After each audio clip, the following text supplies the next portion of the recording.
52830. Microphones are live.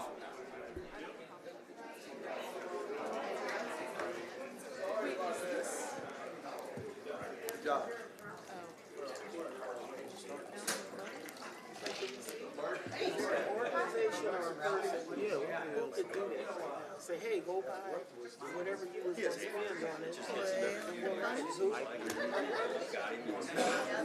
Good. Say, we trying to get these toys. What time is it? They started. You got 3 minutes. I know, right? They keep trying to figure things out. No, we were I think it's great on the toy. because it was like, what?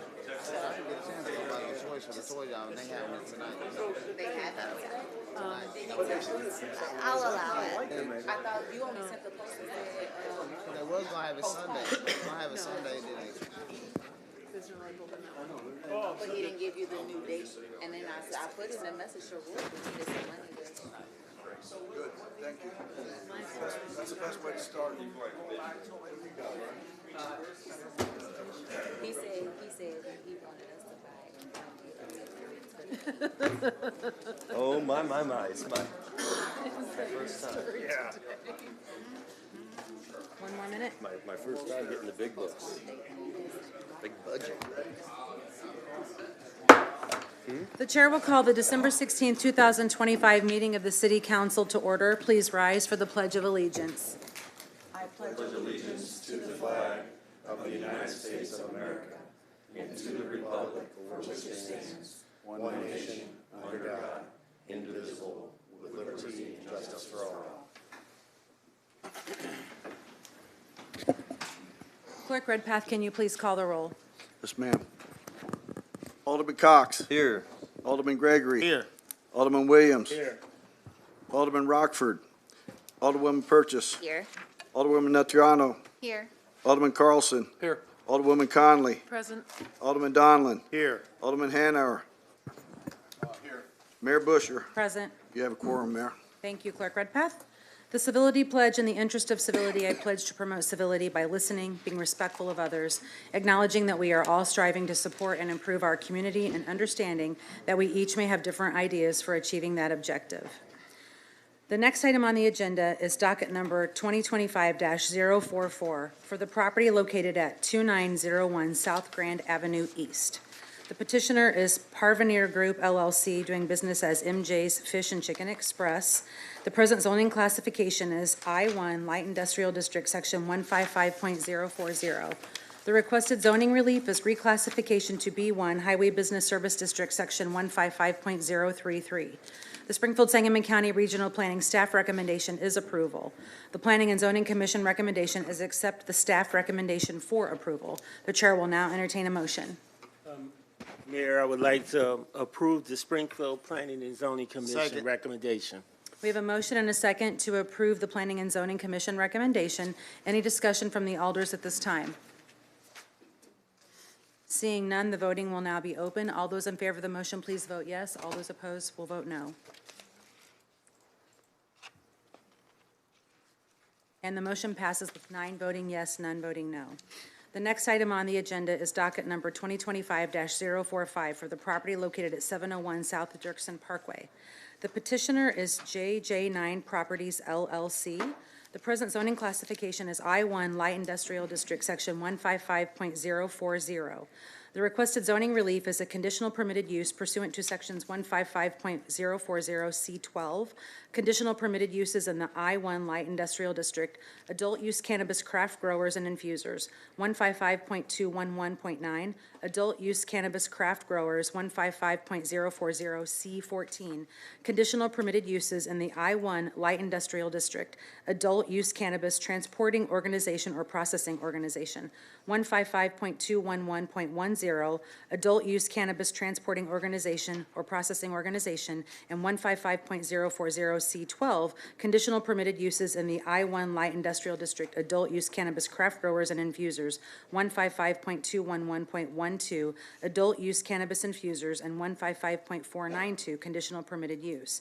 The Springfield Sangamon County Regional Planning amended staff recommendation is approval provided that, one, the proposed businesses do not exceed 11,455 square feet as shown in the petition and its exhibits, and two, there is 0 square feet open to the public as described in Exhibit C of the petition, and three, the fence is acceptable to the zoning administrator and the city traffic engineer. The Planning and Zoning Commission recommendation is accept the amended staff recommendation. The chair will now entertain a motion. Madam Mayor, I request that we approve the Springfield Planning and Zoning Commission's recommendation. Second. So we have a motion and a second to approve the Planning and Zoning recommendation, which was to accept the amended staff recommendation, correct, Alderman? Yes. Okay. Any discussion from the alders? Seeing none, the voting will now be open. All those in favor of the motion, please vote yes. All those opposed will vote no. And the motion passes with 9 voting yes, none voting no. The next item on the agenda is docket number 2025-046 for the property located at 2900 and 2908 Ridge Avenue. The petitioner is Jalpal Patel. The present zoning classification is B1 Highway Business Service District, Section 155.033. The requested zoning relief is conditional permitted use of Section 155.033C8 in the B1 Highway Service Business District, liquor sales package exclusive of drive-in or drive-up windows for the sale of alcohol, and Section 155.210 packaged liquor sales to allow for packaged liquor sales. Variance of Section 155.210B packaged liquor sales to permit packaged liquor sales on a lot within 100 feet of a residential zoning lot. The Springfield Sangamon County Regional Planning staff recommendation is approval provided that the packaged liquor sales are one, limited to one packaged liquor establishment in an area not to exceed approximately 2,000 square feet, open to the public as stated in the petition, and two, packaged liquor sales end at 12 a.m. as stated in the petition. Approval of the variance as submitted. Planning and zoning recommendation is denial. The chair will entertain a motion. Madam Mayor, I'm going to request that we approve the Sangamon County's Regional Planning Commission staff recommendation with stipulations. What I would like to do at this time is read the stipulation that has been agreed to. Then there's a speaker. As well, I would like corporate counsel to explain the other stipulation. The first stipulation is installing and maintaining a solid opaque fence 8 feet in height in compliance with the zoning ordinance along the south rear property line. And second would be no signage is to be installed or maintained on the fence. So that's Okay. the first stipulation. So we have a motion and a second to accept the Sangamon. Springfield Sangamon County Regional Planning staff recommendation with the exception of also adding installing and maintaining a solid opaque fence 8 feet in height in compliance with zoning ordinances along the south rear property line, and then two, no signage installed on the fence, correct? Correct, Mayor. All right. Here, the second, Mayor. It was Alderman Gregory. Okay, thank you. Yes, and so first we'll let any discussion from any of the alders. So is there any discussion from the alders?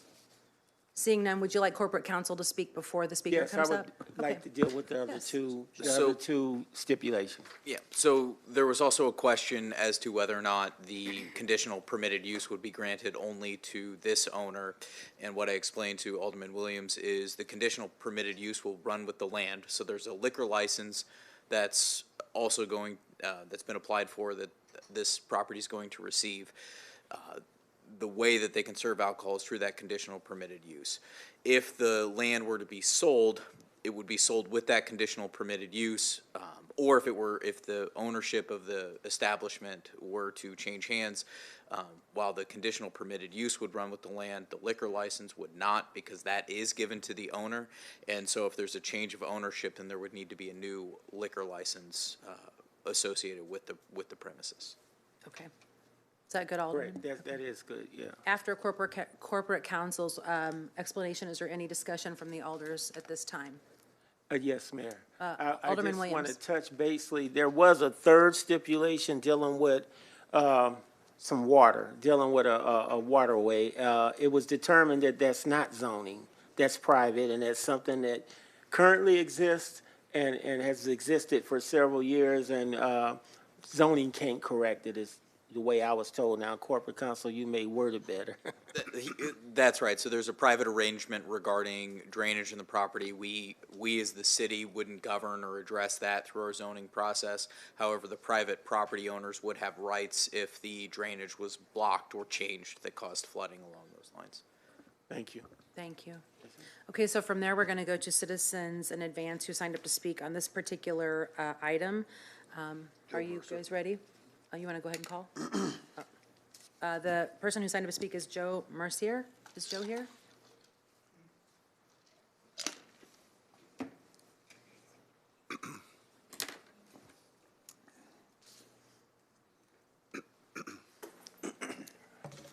Thank you, Mayor, Alderwomen, Aldermen. So we kind of went through this whole process of the liquor license, and what Alderman talked about, the fence line, that's good. In talking with the neighborhood doesn't want that type of business there. However, it is a corridor. We do have other businesses in the area. Patel is a good business owner. I'm hoping that he will be a good neighbor. My property is directly behind him, and it starts from kind of the edge of his property all the way behind O'Reilly. So it's a big chunk of property. Grandfather built it in '43. My dad bought it in '67. City incorporated us in '69. And then I bought it this year. So third generation, trying to get it back up to par. With the waterway, I know it's not a zoning, but I do want Patel to understand that the water is coming from 3 trailer parks directly behind me. Now, when this was put in '68, I do not know what the agreement was between my father and the trailer park, but back then, it was before the city came in, the water went across the property and it gets the ridge and then it goes from there. It has always been our responsibility to maintain that waterway through our section as well as the trailer park, but I just want them to be aware that I will work with them to make sure that stays clear, because right now it goes through a drain pipe. So I don't want them to get in a situation where they are unaware of it, and any blockage would then cause flooding in my area. And now, as a homeowner, I would have to deal with that, but I would like to take care of it now before I have to get any details of that. So as long as we keep that waterway through, the property is the 2900. It's that short little triangle, and the 2908 is where their location would be for the store and the operation. So I'm here. Alderman Williams worked with us. I agree with what he has presented. I just want to make sure in good faith it's out there.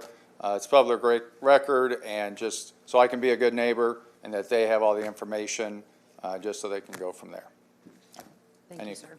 Any questions? Thank you. Thank you.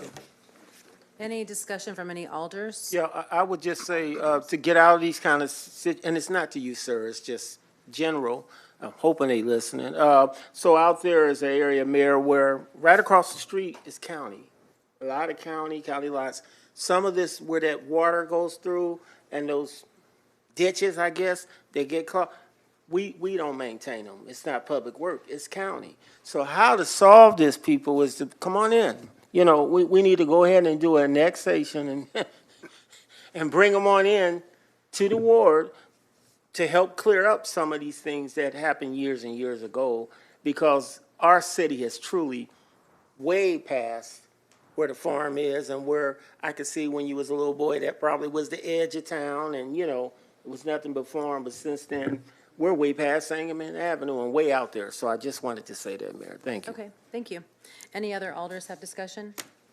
Seeing none, the voting will now be open. All those in favor of the motion, please vote yes. All those opposed will vote no. And the motion passes with 9 voting yes, none voting no. The next item on the agenda is docket number 2025-047 for the property located at 1701 South State Street, AKA 916 West Laurel Street. The petitioner is Coffee and Fields Incorporated.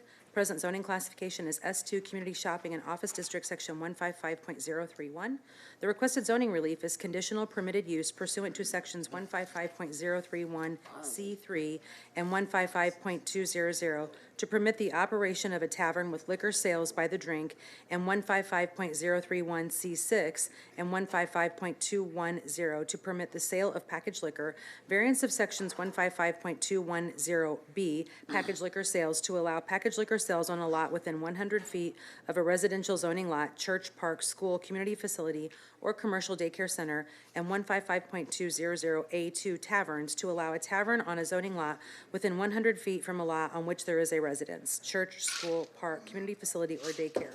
The relief sought relates only to the tenant space within the building located primarily on PIN 22-04.0-151-031 and commonly known as 916 West Laurel Street. The Springfield Sangamon County Regional Planning staff recommendation is approval provided that 1 hour of operation is limited as stated in the petition. 2, the proposed businesses are limited to the existing building footprint. And 3, no outside seating. Approval of the variance was submitted. Planning and Zoning Commission recommendation is accept the staff recommendation. The chair will now entertain a motion. I move that we accept the Planning and Zoning Commission recommendation. Second. We have a motion and a second to accept the Planning and Zoning Commission recommendation. Any discussion from the alders?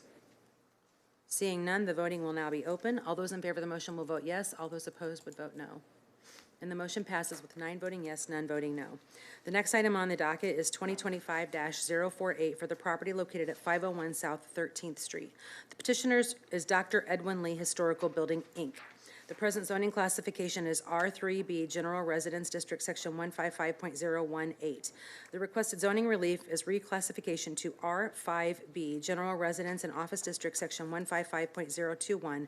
Variance of Sections 155.097A and B, required accessory off-street parking spaces, office buildings, 155.095F, required accessory off-street parking spaces, community facilities uses, cultural, civic, or historical institutions, non-boarding, related to the accessory off-street parking requirements to allow the uses with the approximately 7 off-street parking spaces, and 155.480A3 landscape screening and lighting regulations for a waiver of applicability of provisions of Section 155.480 for landscape screening and lighting regulations so as to not apply to subject property. In the alternative, the petitioner requested if the property remains zoned R3B, a use variance be granted to allow provisional of medical and dental services and professional office space together with the community or mental health services with variances as requested. Springfield Sangamon County Regional Planning staff recommendation is approval of the requested rezoning to R5B and approval of the variances as submitted, provided that 1, all building lighting is full cut off, pointed down, and does not cast glare on the adjoining properties to the satisfaction of the zoning administrator, and 2, the proposed fence on the site plan submitted with the petition is constructed before the business begins its operations. Planning and zoning recommendation is accept the staff recommendation. The chair will now entertain a motion. Yes, Mayor, I accept the staff's recommendation on this matter. Second. We have a motion and a second to accept the staff recommendation. Any discussion from any of the alders? Seeing none, voting will now be open. All those in favor of the motion will vote yes. All those opposed will vote no.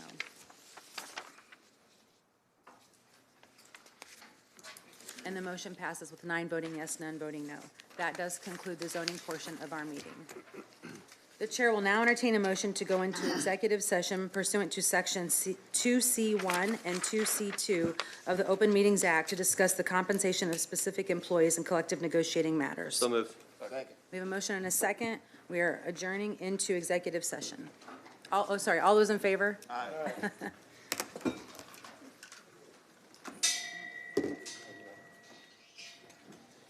Sorry, in your way.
missing 2 people? Oh, there they are, okay. The chair will entertain a motion to reconvene the meeting. So moved. Second. We have a motion and a second to reconvene. I'll hold then, sir.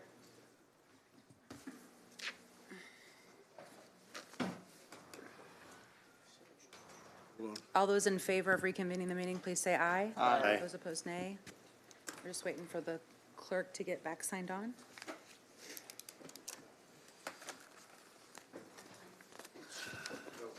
You good? Can I let the presentation start? Want me to wait for you or no? We have 2 presentations. Can they start? Okay. There's no proclamations this evening, but there will be 2 presentations held tonight. Our auditors, city auditors Lauterbach and Amon, are here to talk to us about the city audit. So we'll hear from them first, and then the budget director will do a presentation after that. Come on up. Hi, good evening. I'm Neha Rao, the city's chief accountant. We have Jamie Wilkie, our auditors from Lauterbach and Amon, who will be presenting the fiscal year 2025 audit to the council. Thank you. Thank you, Neha. Thank you for having me this evening. I apologize in advance for the size of documents I have added to your agenda packet this evening. We do have quite a bit to cover, but I've condensed it hopefully into just a handful of slides this evening, and then certainly we can open it up for any questions at the end of the presentation as well. We'll start by, I want to start by thanking all of the staff involved. This is truly a team effort from start to finish. We'll take a look briefly at the timeline, but another outstanding audit year, and we'll see that reflected in the audit opinion itself, as well as no internal control findings. So just want to take the opportunity, I know some of the staff is here in the room, to say thank you for all of their hard work. So we do appreciate it very much. The agenda for the presentation, we will talk a little bit about the audit process, related documents, the award that the city did receive for last year's audit, the audit opinion itself, and related communication letters, as well as some of the key sections within the annual comprehensive financial report. There are a number of reports that get issued to the city for various entities. Our focus this evening will be the largest report being the annual comprehensive financial report. The audit process, as I said, is truly a long process. Really, the city staff is working throughout the year to ensure that the audit process goes as smoothly as possible. But we do start back in February with planning meetings. We do preliminary fieldwork testing throughout March and April. Final fieldwork testing in late May into June, working through obviously the other reports, utilities, drafts of all the financial statements, and finally finishing in late October with kind of final issuance of all of those documents. So tonight is really that final ribbon on everything to give you all the presentation of those final documents. So again, I said our focus will be on the annual comprehensive financial report, or what we call the ACFR. I have listed the number of other reports that do get issued as part of our engagement. I do want to point out all of those separate reports also earned clean audit opinions. So not much to cover in those smaller documents. And certainly there are 2 other communication letters provided, the last 2 bullet points. What we call the SAS 114 letter. This is really required communication to any local governance board. Things here that we would note would be disagreements with management, if there were journal entries that were refused to be posted, if we had to engage the services of an outside specialist for some reason. We did not have any of those types of communication, so this is truly the standard SAS 114 letter saying we did not have any issues on any of those required topics. The management letter is also an issued letter each year, really providing any best practice recommendations, as well as updates on compliance changes coming down the pipeline. Those we typically work directly with staff on implementation as far as those recommendations go. I did mention that the city received a financial award. This is provided on page 8 of that large document. It's what we call the Certificate of Achievement for Excellence in Financial Reporting. This award program is administered by the Government Finance Officers Association, or GFOA. This award is really deemed the highest level financial reporting for any state or local government across the country. So I just wanted to give kudos again to the staff. There are quite a bit of additional transparency items required for the award, and the prior year report did meet that criteria. We obviously anticipate this year's audit again receiving that award. I do want to point out the audit opinion itself. It is certainly why the city engages our firm each year. That is provided on pages 11 through 13 of the largest document. That letter does outline both management's responsibilities related to the audit and the auditor's responsibilities. Our goal is to issue what we call an unmodified or clean opinion, which is in fact what we have provided to the city. That is the highest level opinion that you can earn each year. A couple of things I do want to point out. Our firm does not specifically audit the police and fire pension plans, so that is also outlined within those few pages of the audit document. We rely upon those separate auditors for that piece. And we are also required to take a look at the overall internal control environment. So I did mention we did not have any internal control findings that are deemed material weaknesses or significant deficiencies. That would require separate communication and conversation this evening. So truly the cleanest opinion that the city can receive. Two other key sections that are typically of interest to councils and boards. Our transmittal letter provides some information on the local economy, discussion of financial planning and policies that might impact financial results, some of the operating highlights for the year, so kind of the non-financial information that might be of interest, and then city awards and acknowledgements. That is one of the required sections for the award program we discussed, so I certainly would encourage you to spend a little time in that section as well as you are able. The other section would be the statistical section. This is on pages 210 through 245. I chuckle because most people don't make it that far in the audit, so I certainly want to be sure to point it out this evening. Really a wealth of information in that section of the audit document. 10-year trend information covering financial results, revenues, debt capacity, economic indicators. Certainly our council members, board members usually find interest in that historical information at the back of the report as well. Last section to point out this evening is management's discussion and analysis, or what we call MD&A. You do have a number of pages in this document. Pages 15 through 26 of that report really do serve as the executive summary. That covers really high-level results. It is prepared by city management. I do have a few key financial highlights for this evening. Overall, for the fiscal year, city net position or equity did increase. A couple of key notes: continued capital asset investments, so just north of $80 million were put into place from a capital asset perspective in 2025.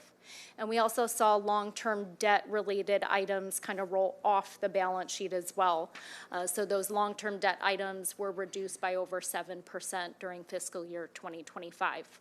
As we have assets added and debt coming off the books, that's where we're seeing that improvement in the overall value or equity of the city as a whole. You'll also find discussion on economic factors and next year's budgets and rates. So that is really the key sections of the document. It is a lot to digest. I have my contact information up there. I'm certainly happy to answer any questions either this evening or in the future as you have more time to digest the audit document. So thank you again for having me. Thank you. Do any of the alders have a question for Amy?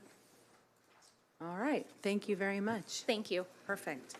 And now Director Metzger is going to come up and give you a update on the corporate fund.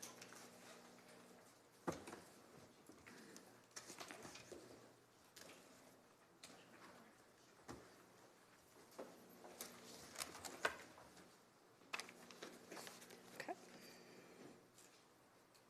All right. Good evening, everyone. Good evening. Okay. This is our quarter 3 report, and it has been updated through November 30th.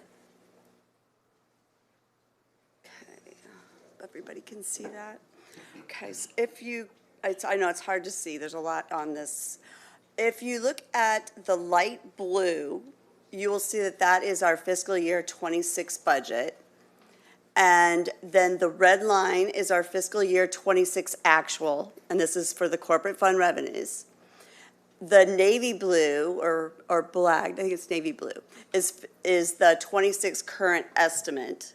And the purple was last year, the dotted line purple is last year's, is now audited fiscal year 25 results.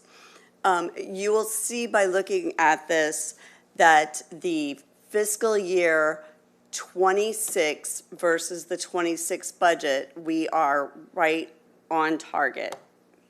So we have not had any really any changes to what was budgeted. So our actual is trending at 117 million, and our estimate is another 61 million, and we were budgeting it at 173 million in revenue. Since the Level the Playing Field Act went into effect in January of 25, the last 8 months of our tax revenues have outperformed our expectations. And that Level the Playing Field Act, if you're not familiar with it, that is where all the remote retailers out of state are now required to file with the Department of Revenue. Moving on to our corporate fund expenses, I'll do the same. So the blue in the chart is the 26 budget, and the red bars are the 26 actuals. And then there is a yellow line for the last several months that is our current year estimate. And then the black solid line is our fiscal year 25. And what you will notice here is that our 26 actuals are, I can barely read that, are at 111 million, and the current year estimate is at 41 million, and we are less than what was originally budgeted in expenses. So we have not spent as much as what was originally budgeted, and some of that is due to the lapses and vacancies. We have over 2 million currently under budget for personnel service lines, and we also had grant timing of about 5 million, which it has not been spent during this current fiscal year.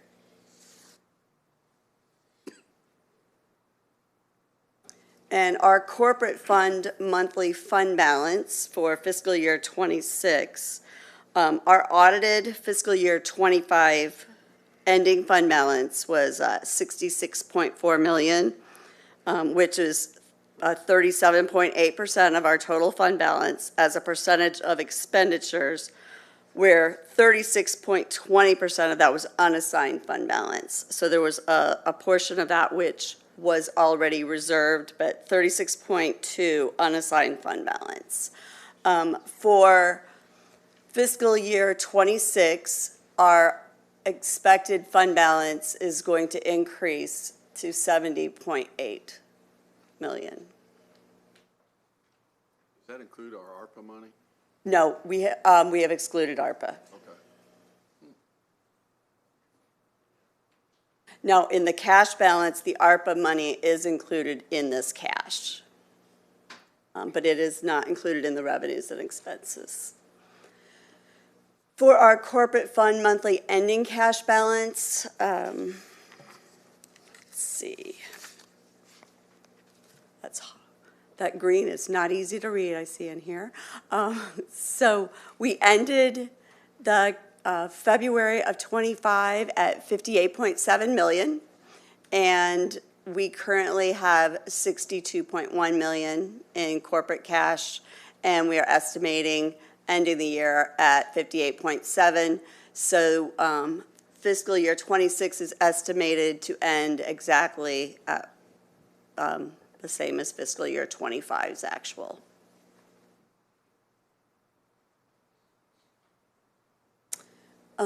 I've included our public safety pension funding. While we have an increase in fund balances, we're also having an increase in our pension costs. So this chart is for 28 years from fiscal year 98 through fiscal year 25. And it shows that during that, there was a 6.49 million annual per year growth for those 28 years. The yellow line represents total expenses that have been paid, where the green, which is sitting at $230 million for the police pension fund, that represents our assets. So the green represents the assets, the yellow, the expenses. If the yellow and the green were to meet, then we have a very serious problem, because then we would not have the investments to cover our expenses. And that one was police, and this one is fire. And it shows the 192 million in assets at fiscal year 25.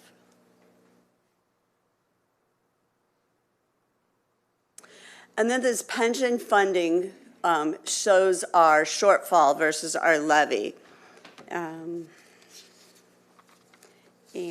we have the blue bar chart. The blue line represents the fire pension funding. The red represents the police pension funding. So you can see what the total funding costs are and how that has increased over the years. And that is from fiscal year 15 through fiscal year 41, or is that fiscal year 25? Fiscal year 25 through fiscal year 41. During calendar year 2040, our fiscal year 41, we will need to be, per state statute, at 90% funded. So with that, the purple line shows our property tax revenue, and the yellow line shows the total funding needed. So the yellow line, as you can see, that extends out. That totals about $310 million as projected by the actuary of what our pension shortfall will be that we will have to make up from other fund sources other than property taxes. But that's just comparing our funding to property taxes in the chart. Ramona, just real quick, does Sure. that reflect any of the extra payments that we've been making? Yes. Yes, it does. Okay. Which you're going to see an ordinance for that, like in the next couple of weeks too. That was my next question. When's the next payment? Okay. And we have also included our projects by department, and that has the ward as well as citywide. So this is the OPED, and this was updated through December 5th. And you see, like, the first column is CDBG, where there's $719,000 worth of spend, and then how that's allocated. Let's see, the CDCV and Cures Act, so that was COVID related, and cannabis funds, and then the Pillsbury, which you'll see that is in Ward 3. And the unhoused services, and that's citywide, $125,000. And I don't know if you want me to read that. I will pass this out to you at the end as well so that you have it, and it will be posted on the city's website for anyone who wants to look at it in further detail. Sorry, just real quick, Ramona. Sure. Where's the citywide home rehab program reflected on that? So citywide, citywide includes such thing as like you mean like the Girls and Boys Club and Clean Slate? No, No, for the home Alderwoman, rehab. this is Is that not broken actual out like that? OPEDs, grants and awards, and that's corporate fund money, so not the Okay, same. okay, thank you. Different Sorry. pots of money. That's okay, I understood what she was asking. Good, Two thank different you. pots of money. Thank you. Uh-huh. Okay. This is Public Works and their programs, and those are set up by ward. And I know that our Public Works personnel, management, they do meet with the alders for budget purposes to determine what will be occurring in your ward next year. This has railroad relocation money. That is where the biggest part of that, and that is in Ward 2, 3, 4, 5, 6. There's 102 million there, and then in Ward 2 and 5, 114 million. And that is the largest piece there. I don't know if you have any specific questions. I do have all of the detail by project and by ward on the next 4 pages.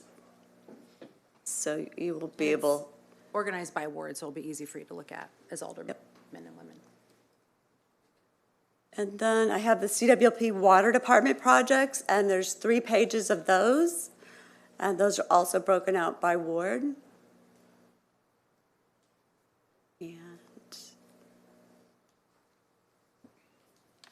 And then I have the electric department and their projects, and I have 2 pages of projects for them as well, broken out by ward.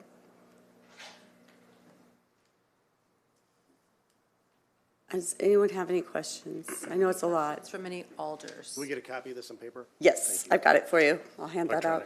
So the aldermen and alderwomen, just so you know, the projects, since we're getting to you having your budget meetings with Public Works and with the utility, if you so choose, it was important for you to see the detail of the projects, so you all have that, so you can look at those I thought it would help for your budget talks, so that's why I wanted you to have that now.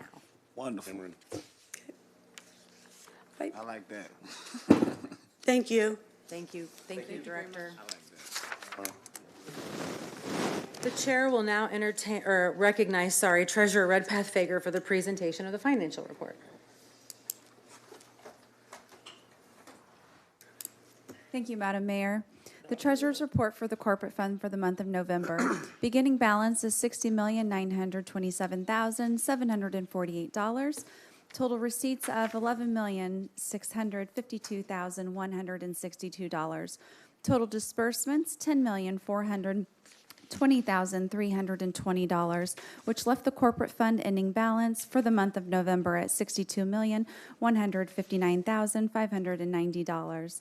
The ending general fund balance includes $5,863,524, which is the November ending balance for ARPA money. Thank you, Madam Mayor. Thank you. The chair will entertain a motion to approve Treasurer Redpath Fager's financial report. Second. We have a motion and a second. Any discussion? Seeing none, all those in favor of the motion, please say aye. Aye. Those opposed, nay. The ayes have it. The chair also recognizes Director Metzger for any questions on the OBM contract report. Are there any questions from that you received in your email? Seeing none, we will move on. The chair will entertain a motion to dispense with the reading of the minutes of the December 2nd, 2025 regular city council meeting and approve the minutes. So moved. Second. We have a motion and a second. Any discussion on the minutes? Seeing none, all those in favor of the motion, please say aye. Those opposed, nay. The ayes have it. The chair will entertain a motion to incorporate the pre-council first reading of ordinances into the record of this council meeting. That's good. So moved. Second. We have a motion and a second. Any discussion on first read? Seeing none, all those in favor of the motion, please say aye. Aye. Those opposed, nay. The ayes have it. The next item on the agenda is the consent agenda. The chair will entertain a motion to incorporate the pre-council reading of the consent agenda into the record of this council meeting. So moved, Mayor. Second. We have a motion and a second. Any discussion on the consent agenda's reading into the record? Seeing none, all those in favor of the motion, please say aye. Aye. Opposed, nay. The ayes have it. Thank you. The chair will now entertain a motion to suspend the rules and place on first reading agenda item numbers 2025-531 and 2025-532. 2025-531 is an ordinance ratifying the fiscal year 27 health insurance premiums and the health benefit summary plan description for the City of Springfield active union participants for the Office of Human Resources. Ordinance 2025-532 is an ordinance ratifying the fiscal year 27 health insurance premiums and the health benefit summary plan description for the City of Springfield active, non-union, and non-active retired participants for the Office of Human Resources. The chair will entertain a motion to put both items 2025-531 and 2025-532 on first reading. So moved. Second. We have a motion and a second to put those on first reading. Any discussion? Seeing none, all those in favor of the motion, please say aye. Aye. Those opposed, nay. The ayes have it. The chair will entertain a motion to place the consent agenda on final passage. So moved. Second. We have a motion and a second. Any discussion on the consent agenda? Seeing none, voting will now be open in a minute. Yep, voting will now be open. All those favoring the motion, please vote yes. Those opposed will vote no. I'm a yes, I'm not sure. Not clicking. Sorry, no. Let the record There it show. goes. Okay. Motion passes with 9 voting yes, none voting no. Agenda items 2025-497 and 2025-499 remain tabled or in committee. I don't think we have any action on those, do we? Seeing none, we'll move on. The next item on the agenda is item 2025-515, an ordinance authorizing the transfer of appropriation authority from the Community Development Block Grant from one account to another in the amount of $400,000 for the Office of Planning and Economic Development. The chair will now entertain a motion to place agenda item 2025-515 on final passage. So moved. Second. We have a motion and a second. Any discussion from the alders? Seeing none, your voting will now be open. All those in favor of the motion, please vote yes. All those opposed, please vote no. And the motion passes with 9 voting yes, none voting no. Is there any unfinished business to come before the council from the members? Seeing none, is there any new business to come before the council? Alderman Donlin. Yes, thank you, Mayor. I just wanted to take this opportunity to say 2 things this evening. First of all, one of our colleagues just celebrated her 29th birthday, and I wanted to wish Alderwoman Purchase a very happy birthday. Happy birthday, Alderwoman. Happy birthday, Alderwoman. And then I just wanted to say Merry Christmas to everyone. Thank Yes, Merry Christmas. No meeting next week. Any other new business to come before the council? I actually think Alderman Hanauer didn't say it into the mic. There is no meeting next week. Correct. I want to really clarify that for people. Everyone can enjoy the holidays. Enjoy There's some clapping somewhere, nowhere. following Tuesday. All right, and Alderman Cox. Yeah, just real briefly, again, I didn't get any complaints. I don't know how the rest of the horseshoe did, but Director Fuchs, I think Public Works did a great job again with this latest snowstorm that we had and ice storm, so we appreciate it very much. I had 1 complaint and it was handled within minutes, so thank you. Nice job. I agree, we've gotten a lot of compliments, so great job to our Public Works team. There, we will go to advance request to address the council. Clerk Redpath. Marina Powell. Marina Powell. Not here. Jordan Shaw.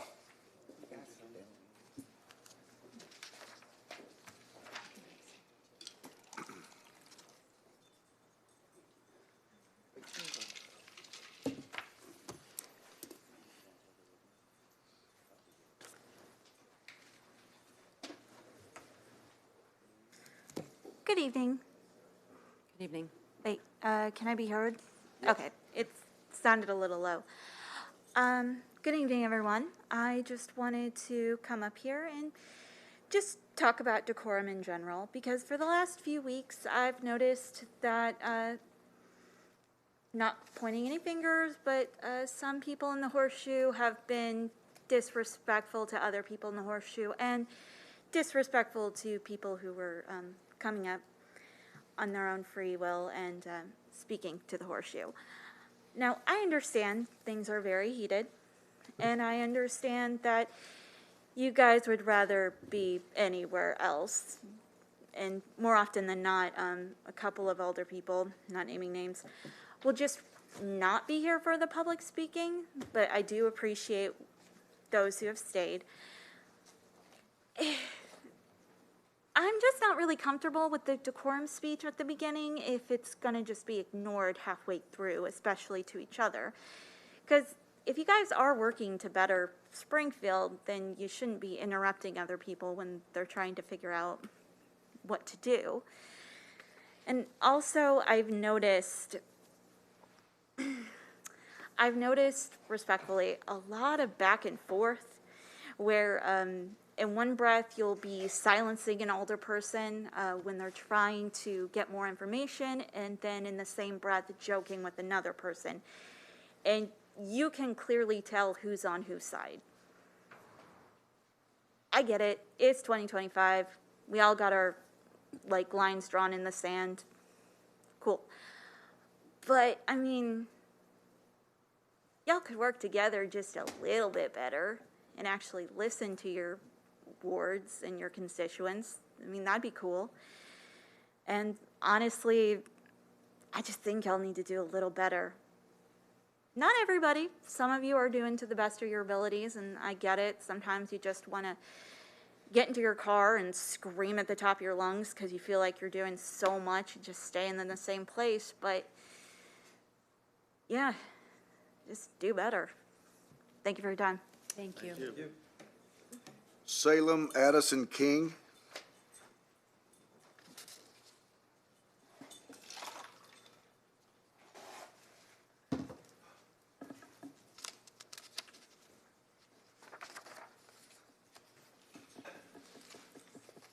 Well, it's been a long year, and I've been too busy with finals to stand up and talk to y'all for most of it.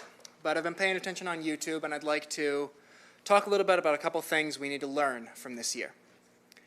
Recent Purple Coalition meetings, and many of the meetings I've had with the Land of Lincoln DSA, have brought up the need for uncomfortable conversations. So I'd like to start an uncomfortable conversation right now, particularly with the people I generally agree with. Where do you think this city will be in another year? Personally, I came from Decatur, and while I will always love my hometown, I don't regret leaving. Decatur refused to hold men like A.E. Stanley and Howard Buffett accountable. Decatur refused to reconcile with its own history of racism. Corporations came, extracted all the labor and consumer money they possibly could, and when it was used up, they left for somewhere else. From 2010 to 2020, Macon County's population loss was surpassed by only 3 other counties in the entire U.S., and I watched it, and I grew up watching it happen. I grew up watching a city die. Then I left for Springfield 3 days after graduating high school, only to watch the same process repeat itself here. So if you ask me where Springfield's going to be after another year like 2025, same as it is now. Nothing changes if nothing changes. What I grew up with cannot happen again. While I truly do love coming up here and yelling at everyone, we're kidding ourselves if we think that's going to be enough. This has been a time of public participation unlike anything since 2020, and yet we lost the Wakery. We lost Buzz Bomb. We lost the landlord referendum vote. Our voices were censored for about half the year, and I still haven't forgotten about how Redpath was appointed clerk. Arguing with people and having these discussions is an important part of the political process, but it does not create political change. Political strategy does that. Participation is great, but what we need are outcomes that happen before it's too late. We need, from the people on this council and the people sitting behind me and the people watching at home, we need focus. We need the conviction to save Springfield from the fate of Decatur, the fate of so many other cities before it. We need to follow the lead of the Massey Commission and the Purple Coalition. We need a united front of people who can be given a mission and accomplish it. Two-step process, nothing more. Here's a more specific example.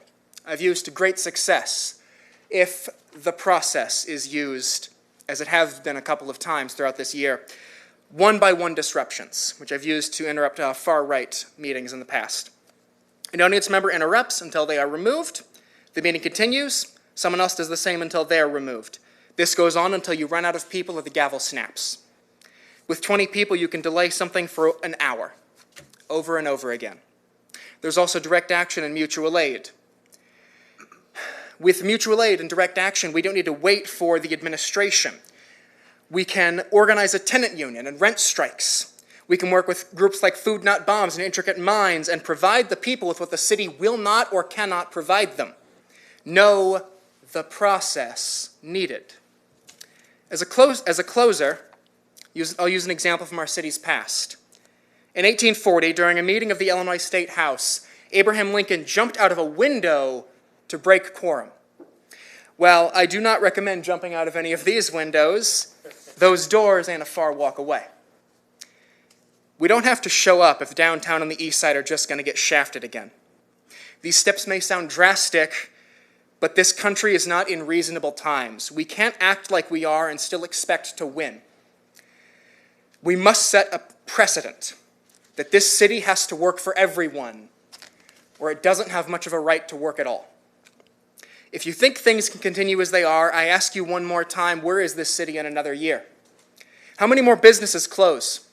How many more people on the east side suffer at the hands of systemic violence? How many more screaming matches are we going to have? To those on this council who do truly care about this city, even those I may have yelled at before, please know that if you do adopt more aggressive strategies, you won't be doing it alone. Remember who stood with you before.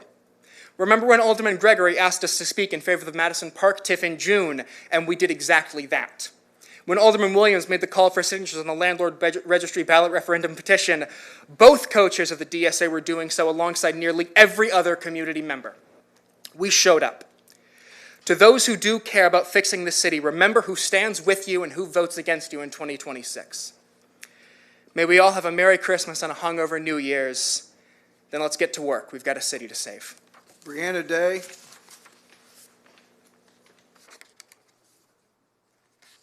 don't see her here. Ken Pasha.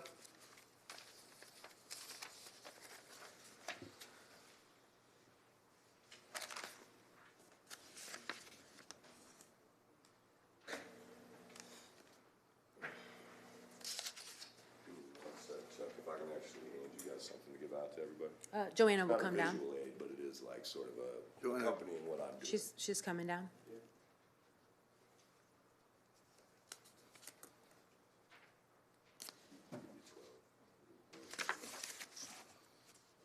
One sec, Chuck, please, if you would. Thank you. Thank you. So this evening, give you guys a break for once. We're gonna make it easy. This is about me for once. It is. I don't talk about myself much. You guys know I come up here a lot, but I'm a fairly private person about how I live my life and what I get into outside of here. Not up to anything, although in this case, I was and still am. It's good trouble. So for the last 6 years, I've been working on a long-term endeavor. Back in 2019, Capital Area Career Center closed 88.3 WQNA. It's a community radio station. It's a community platform. It originally started off as student radio, and it became a platform for community members. When that was sold back in 2019, I'd already achieved my master's in mass media, and I've been focused on journalism, but I decided the radio was where my heart lied. Along with the voice I had, a lot of people said I'd be good at it. Turns out they were right. So with that in mind, I told the station manager at the time, we don't have to let it go. We can create our own community radio station. Over the last 6 years, I've achieved 501c3 status. We're a registered charitable organization. Got our sales tax exemption. We just moved into the Myers building over there on 7th and Washington. Ground floor studio where Prairie State Hemp was located. We'll have a dual studio in there. We plan on being a large part of the community, being present at events, parades, Y-Block concerts. It's not my radio station alone. It's a lot of my effort, but there's an entire board behind that. And there's going to be a lot of work to include everybody. My political beliefs and the person that comes up here most weeks is not the person that represents SCB, the Springfield Community Broadcasters, and WQNA 95.7. So do keep that delineation in mind when I'm up here talking to you guys later. I'm not representing these fine folks. I'm representing my own community and interests in a broader fashion. But in this particular case, the goal has been to create a community-based platform, staffed by community members and focused on the community itself. One of the things this city truly lacks is a unity of vision and an understanding of what happens here as a community. Often we have our own insular silos, we take in our news in individual ways, and we often don't have a common voice or narrative that we can stand behind. How many times have you held an event that was worth attending and people said, man, I wish I knew about that? Well, wouldn't it be great if we had a kind of community platform where you could tune in and those things were actually discussed? We bring in new restaurant owners, we bring in new business owners, we bring in city people to talk about the plans you guys have and the programs you're implementing. Rather than 3 minutes, you get an hour. Rather than just a little blurb, you get a chance to actually expand upon your ideas and talk about what we can do for the city to make it better. That's what I've been doing with my time. So when you guys think about, when I come up here and I tell you you should do better with your time, I want you to know that that's what I do with mine. I created a community platform with others, but this has been a lot of my effort over these last 6 years to bring it to this. And that's something where we're this close. It's a public fundraiser out. If anybody wants to donate, we would really appreciate it. We're that close. Tower engineer and me are meeting next Thursday. We're going to shut down part of that street at some point in the next month to get those antennas up.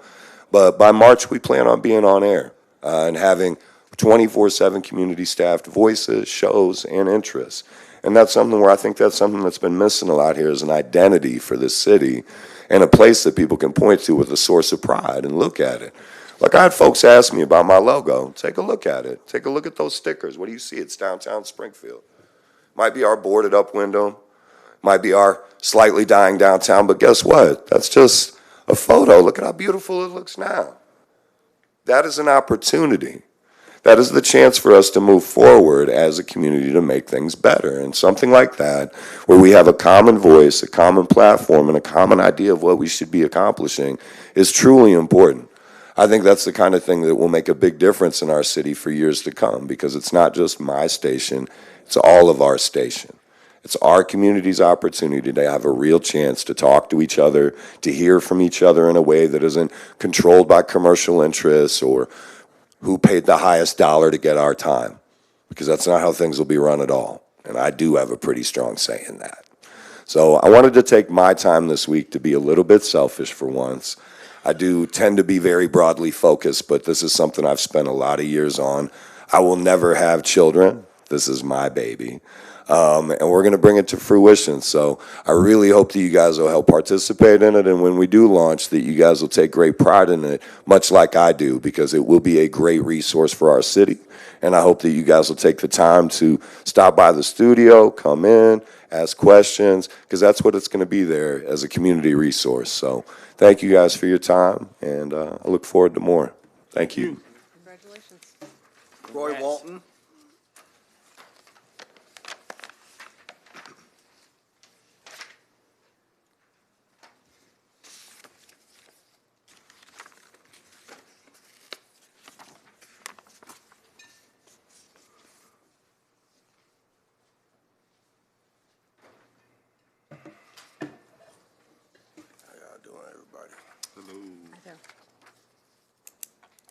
Okay.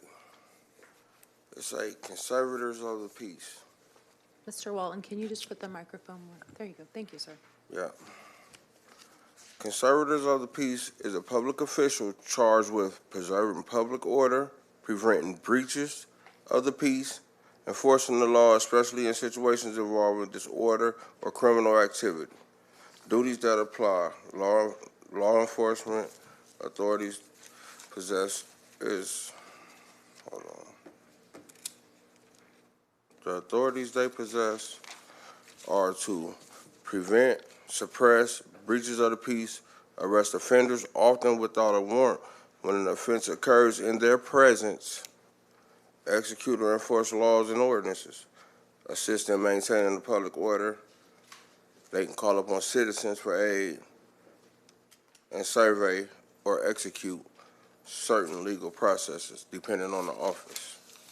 Now, how that applies to Illinois is, it says under Illinois Municipal Code, mayors, alderpersons, village presidents, trustees, marshals, deputies, deputy marshals, and policemen in municipalities are conservators of the peace.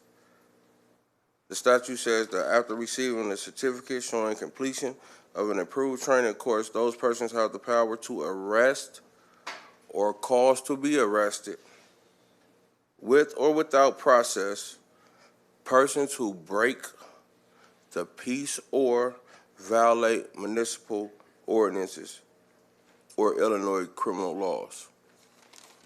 Your police department has been participating in them acts, and they've even done it in front of you here are several Freedom of Information Acts that I filed that I was told couldn't be found. There was no record of them. They didn't exist. And after applying pressure, was given a password to give to the officer in order to actually receive the information. And I have that one too. So y'all impeding investigations, improperly filing paperwork, improperly handling complaints. And clerk, this came from your office. But in the meantime, violations is being made. People have the power to make the arrest under this act. For y'all, that means something too. Start making the arrest. Because we're tired. I keep telling y'all this. I don't understand if y'all think I'm undereducated because I'm not in law enforcement. But I'm gonna do what it takes to make sure y'all do something and clean up y'all departments. Because, once again, like I said last week, it's sad about police response times. How do you make arrests and then take down the Sangamon County mugshot so there's no record of the arrest? Like, come on, man. I pray y'all do better, and I'm still waiting on some updates about some other situations, but thank y'all for listening. Thank you, sir. Marina Powell. Marina Powell. That's it, Mayor. Okay, that's all we have. Motion for adjourn? So moved. All those in favor? Aye. Those opposed, nay. The ayes have it.